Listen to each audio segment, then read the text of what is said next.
حال ہی میں ایک واقعہ ہوا سرگودا کے ایریا میں، جس میں کہا کہ ایک پیر ہے وہ اس نے قتل کر دیا ہے 20 لوگوں کو، اور مختلف قسم کے واقعات بنا کر بتائے جا رہے ہیں۔ اولاً تو وہ پیر ہے ہی نہیں۔ پہلی بات تو یہ ہے کہ نہ وہ موروثی پیر تھا اور نہ ہی حقیقتاً پیر تھا۔ اس کے آباء و اجداد میں کوئی پیر نہیں ہے، نہ ہی وہ خود پیر تھا۔ مسئلہ یہ ہے کہ جب کوئی کام غلط ہوتا ہے تو پھر سب بولتے ہیں، اور جب خاموشی سے کوئی بندہ کام کرتا رہتا ہے اس وقت کوئی بات نہیں کرتا۔ حکومت وقت کا، اسٹیٹ کا یہ کام ہوتا ہے کہ کچھ چیزوں کو وہ کنٹرول کرتی ہے۔ اب بہت سے جرائم وہ ہیں جو ہم ان کے مخالف ہیں، لیکن ہم ان کے بارے میں جا کر لوگوں کے سامنے لڑ نہیں سکتے، نہ ہی وہ ہماری ذمہ داری ہے، وہ ریاست کی ذمہ داری ہے۔ ایسے ہی یہ ذمہ داری بھی ریاست کی ہے کہ اگر باقی تمام کاموں کے لیے مختلف وزارتیں بن سکتی ہیں، مختلف قسم کے شعبہ جات ہیں، تو کیا وزارت مذہبی امور کے تحت یہ کام نہیں آ سکتا کہ جتنی جعل سازی ہے اور 2 نمبری ہے اس پیری مریدی کے حوالے سے اس کو بھی ختم کر دیا جائے؟ تو گورنمنٹ کو چاہیے کہ ان پر بھی کوئی اچھا ایکشن کریں تاکہ اس طرح کے واقعات بند ہو جائیں۔ پھر اس کے بعد جب یہ واقعہ ہوتا ہے، پھر مختلف قسم کے لوگ اپنے اپنے انداز میں صوفیاء کی، خانقاہی نظام کی اور اس طرح کے جتنے بھی سسٹمز ہیں ان کی مخالفت میں سامنے آ جاتے ہیں اور صف بندی شروع ہو جاتی ہے۔ اس کا کوئی مقصد نہیں ہے، اس میں کوئی شک نہیں ہے، کوئی شخص اس سے آنکھ چرا نہیں سکتا کہ بر صغیر میں آج بھی صوفیاء کا طوطی بولتا ہے۔ اگر آپ ایک طرف تمام علماء کو کر دیں، علماء ظواہر کو، اور دوسری طرف صرف صوفیاء کو کریں، تو آپ کو پتہ چل جائے گا کہ حقیقتاً آج بھی لوگوں کے دلوں پر اگر کسی کی حکومت ہے تو وہ صوفیاء کی ہے،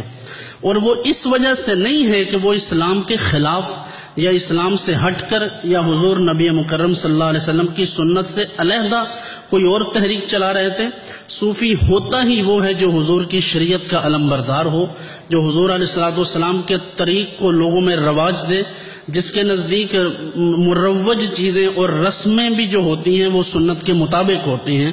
اور ہمارے ہاں تو صوفیاء کا نعرہ ہی یہ ہے، ہمارے صوفیاء نے تو یہاں تک لکھا ہے کہ طریق ما طریق اصحاب است، ہمارا طریقہ یعنی صوفیاء کرام رحمہم اللہ کا طریقہ وہی ہے جو حضور نبی مکرم صلی اللہ علیہ وسلم کے صحابہ کا طریقہ ہے۔ اس لیے اگر کوئی دکانداری کرتا ہے تو ہم اس کی دکانداری کی مذمت کرتے ہیں، اور میں یہ بالکل بڑی ذمہ داری سے عرض کر رہا ہوں کہ جسے یہ کہا گیا کہ اس نے 20 لوگوں کو مارا ہے اور وہ پیر ہے، تو بالکل وہ پیر نہیں، وہ تو بیچارہ کوئی دنیا دار ہے اور وہ ریٹائرڈ کوئی آفیسر بھی تھا، ٹھیک ہے۔ اب اس کی ڈیٹیلز آپ کو اخبارات میں اور سوشل میڈیا پر مل جاتی ہیں، لیکن افسوس کی بات یہ ہے کہ ان واقعات کے پیچھے ہماری جہالت کا ہاتھ ہوتا ہے۔ ہمارے لوگ آنکھیں بند کر کے جب کسی کو مانتے ہیں تو پھر وہ اس کا نتیجہ یہی نکلتا ہے۔ تو جب ہم یہ کہہ رہے تھے، تمام طبقات میں یہ بات، جو بھی باشعور طبقات ہیں ان میں موجود ہے